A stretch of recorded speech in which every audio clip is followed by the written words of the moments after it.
Alors tout d'abord, merci d'avoir bien voulu répondre aux questions concernant le mémoire artistique qui fait débat dans les écoles d'art en ce moment.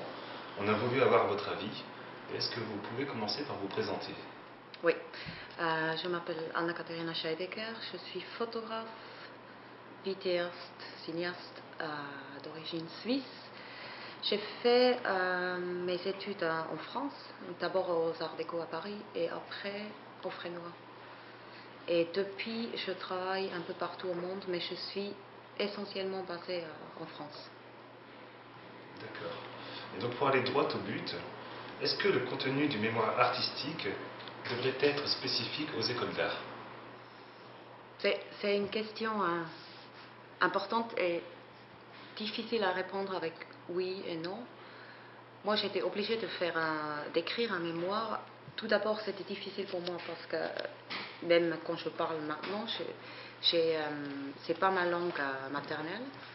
Et du coup, tout ce que je dis ou tout ce que j'écris me semble un peu plus stupide à ce que je pense vraiment. Ça, c'est une chose. Et la deuxième chose, pour moi, c'était toujours évident. Moi, je suis ni un théoricien, ni un critique. Et mon mode d'expression, c'est justement les images. Donc, de mettre des mots là-dessus était pour moi extrêmement difficile. Ça, c'est une chose.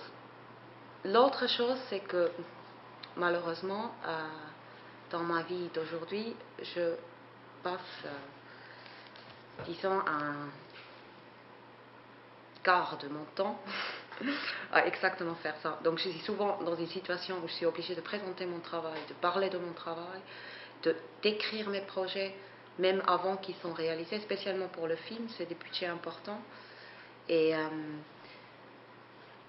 comment dire, c'est un exercice qui est des fois presque absurde, parce que moi je travaille beaucoup dans un monde documentaire et je prends ce que l'environnement m'offre, ça c'est ma source d'inspiration, et du coup de écrire en avant ce qui va m'arriver quand je pars au Cambodge par exemple, c'est extrêmement difficile. Par contre, si je veux accéder à des bourses ou à des aides, les dossiers qu'il faut rendre sont extrêmement formalisés, toujours la même chose. Et donc, pour essayer de répondre, moi je trouve que c'est quelque chose d'assez absurde de écrire un mémoire dans une école d'art parce qu'il faudrait inventer une autre forme pour le faire. D'autre part, c'est un exercice qui n'est pas si mauvais pour le futur. D'accord.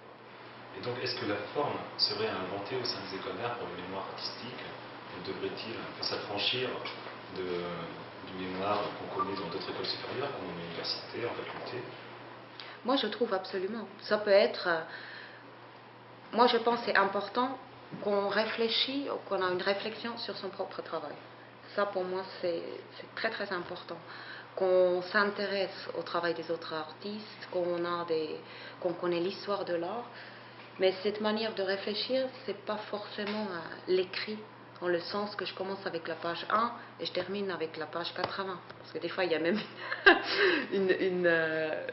un nombre ou un nombre de pages imposé. Donc peut-être j'arrive à l'exprimer avec une autre façon, peut-être à travers le dessin, avec des notes, peut-être parce que souvent je pense que ça arrive à des artistes qu'ils ont envie de dire quelque chose et ils ont des choses à dire, mais ils n'arrivent pas à le mettre dans des phrases propres. Et des fois, juste un mot et une image à côté peut résoudre quelque chose qu'un critique d'art ou un professionnel qui fait ce métier pourrait décrire dans 2 pages. Mais donc, si ce travail théorique est un peu difficile à mettre en place avant la création plastique, est-il judicieux de proposer aux étudiants, sachant que l'œuvre est déjà porteuse de toute la théorie en elle-même, de proposer aux étudiants ce travail avec ses sources? Je pense, j'imagine, hein, moi après je n'ai pas beaucoup posé la question aux étudiants, mais je crois que personne n'est spécialement enthousiaste pour faire ça. Je pense, hein, parce que quand on fait le mémoire, on a quel âge? On a 21, 22 ans peut-être, et on explose, on a envie de créer, de faire, et du coup de faire cette réflexion, je pense qu'elle est un peu imposée, du coup c'est pas très chouette. Moi je pense qu'elle est moi je trouve qu'il n'y a rien de négatif dans ça. Mais je crois qu'il faut laisser trouver aussi l'écriture dans le sens large, même si ça peut être une écriture presque plastique, qui correspond à chaque artiste. Mais de s'interroger, moi ça m'a obligée, quand je repense à mon propre expérience, j'étais obligée de m'arrêter un moment et de réfléchir, de me poser, de lire, de regarder, et finalement ça m'a ouvert des portes. Par contre, effectivement, la forme et la façon comment on fait ça, je pense, surtout dans une école d'art, elle est inventée. Elle est inventée de chaque artiste.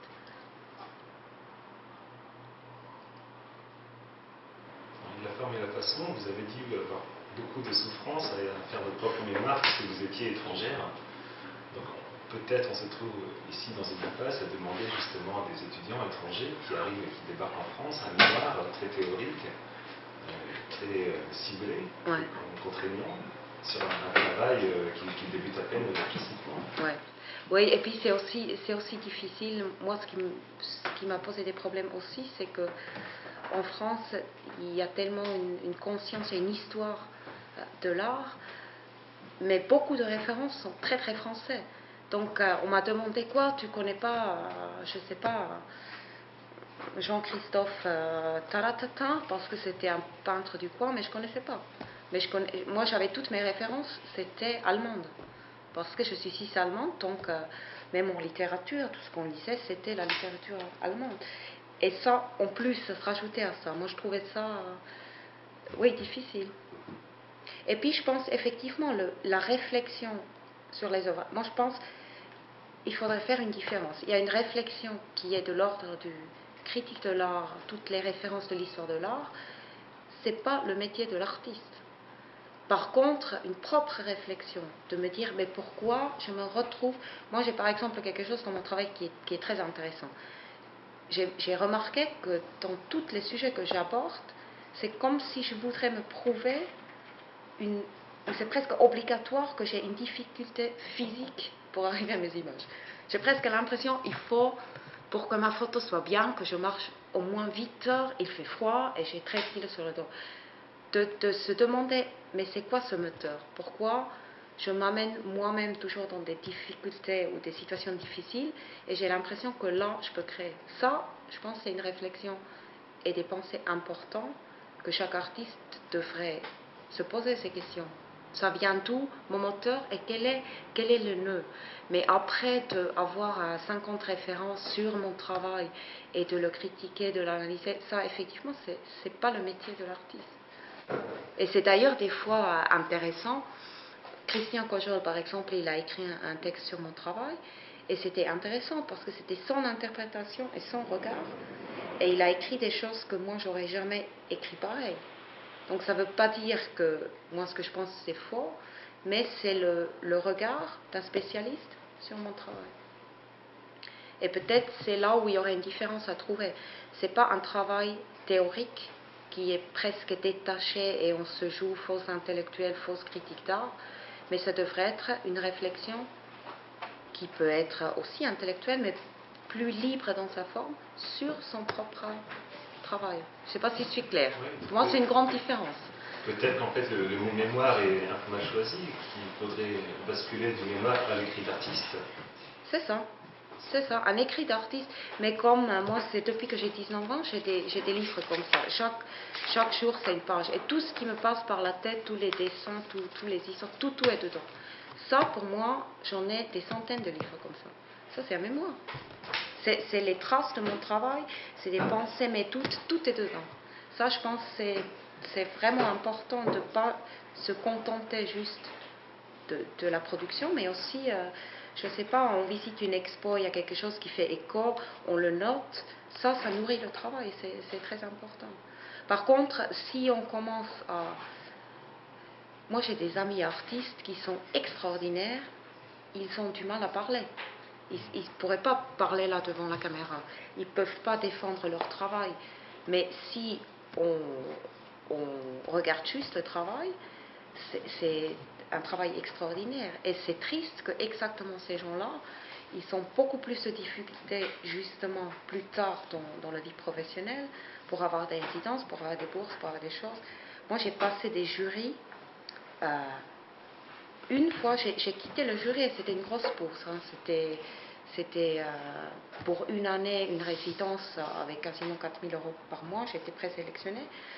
Les gens, ils m'ont demandé, c'était pour une résidence de création recherche. Ça veut dire pour moi, c'est pas sûr si j'arrive à un résultat. C'est ça qui est intéressant dans une recherche. Je pars une année à l'autre bout du monde, j'essaye et peut-être je rentre après une année et je me dis tiens, c'était une expérience énorme mais j'ai pas d'œuvre. C'est important ça, une résidence ça sert aussi à ça, de oser quelque chose. Ils m'ont demandé au jury quelle serait la diffusion. Et là j'ai dit je suis désolée, on s'est mal compris, j'ai quitté. Mais c'est tragique, ça veut dire qu'on essaie de formater les artistes pour que ça entre bien dans la liste Excel, que c'est bien casé et qu'avant qu'on ose à aider un artiste, on veut déjà un retour commercial. Ce qui est pour moi indéfendable. Et je crois que c'est dangereux de mettre de plus en plus. Il y a peut-être des artistes extraordinaires qui ne réussissent pas les beaux-arts parce qu'ils ne sont pas capables d'écrire un mémoire. Ça, c'est tragique. Ça peut être un supplément qui est bien, ou une réflexion qui est bien, mais c'est comme si on demandait à un, je sais pas, un pianiste de faire la cuisine pour avoir son diplôme. C'est superbe. Si un pianiste il sait cuisiner, tant mieux, mais c'est pas l'essentiel de son travail. D'accord, mais peut-être que le mémoire pourrait aussi jouer le rôle d'un outil pédagogique pour certaines personnes qui ont justement des difficultés, eux, à parler de leur pièce. Oui. Mais je pense qu'on peut le faire. C'est quelque chose qui s'apprend. Moi, j'étais incapable de dire un mot sur mon travail à force qu'on... Mais j'avais envie aussi de donner des workshops. J'ai accepté des invitations. La première fois, on a du mal et on rougit chaque phrase. On n'ose pas montrer ses photos. Et du coup, ça s'apprend doucement. Mais ça devrait... Ça peut être un bon exercice. Moi, je demande souvent, quand je donne des workshops, à un moment donné, que chacun présente son travail, juste pour qu'il est obligé de parler devant les autres. Et c'est bien. Mais ça devrait être dans un cadre raisonnable. L'écrit, oui, c'est pareil. Après, c'est à chacun de faire son chemin. Mais je peux vous dire très honnêtement, là, j'ai posé un dossier pour le CNC où j'ai eu l'aide à écriture, mais j'ai embauché quelqu'un qui m'aide à corriger déjà mon français, à me structurer, parce que je ne suis pas capable de le faire pour que ce soit pris au sérieux. Donc, on est malheureusement obligé, et même si soi-même on est dans un jury, moi j'ai vu des dossiers, effectivement on a envie de comprendre tout de suite et que ce soit clairement écrit, mais en fait si on veut être dans un jury comme ça, des dossiers sérieusement, il faut prendre beaucoup de temps et d'énergie de entrer dans l'univers de l'autre, même si c'est inlisible ou incompréhensible les phrases. Mais peut-être à travers les illustrations, les textes, on arrive quand même à comprendre de quoi la personne parle et de le juger comme ça. Mais je pense que tout ce qui est formaté comme ça, c'est à l'opposé de ce qui devrait être dans une école d'art. La seule chose que je crois où on peut être strict, c'est mon avis aussi, où pas tout le monde est d'accord, c'est des apprentissages purement techniques. Pour que, comme un poète, pour qu'il améliore son vocabulaire, il y a plus de mots pour dire son poème. Mais le reste, ça peut bloquer une personne et peut peut-être faire en sorte qu'un artiste extraordinaire ne réussit pas juste à cause de ça. Donc en fait, pour résumer, on pourrait dire que le mémoire pourrait être l'écrit d'artiste, que l'exercice de présentation du travail en serait la soutenance, et que le tout devrait prendre une part moins minime, moins exagérée, dans l'attribution des points. Moi, je le nommerais ça plutôt une réflexion. Parce qu'effectivement, il y a tellement d'écoles d'art, on sort de l'école d'art. Moi, je pense que c'est bien qu'à la fin du cursus, on se connaît un peu. Et on sait, tout ça vient pas exactement, on n'a jamais une réponse, mais qu'on trouve un peu son délire qui peut rendre un artiste exceptionnel. Mais de le écrire et de le justifier, non, c'est pas le bon chemin. Mais effectivement, ça pourrait même être un film, une vidéo, et quelqu'un parle, il se balade en Dunkerque, et il dit, mais je photographiais pour la 5 milliardième fois cette maison, et il réfléchit là-dessus, mais c'est parfait. J'ai plus d'autres questions. Merci beaucoup. J'espère que c'était clair. Merci.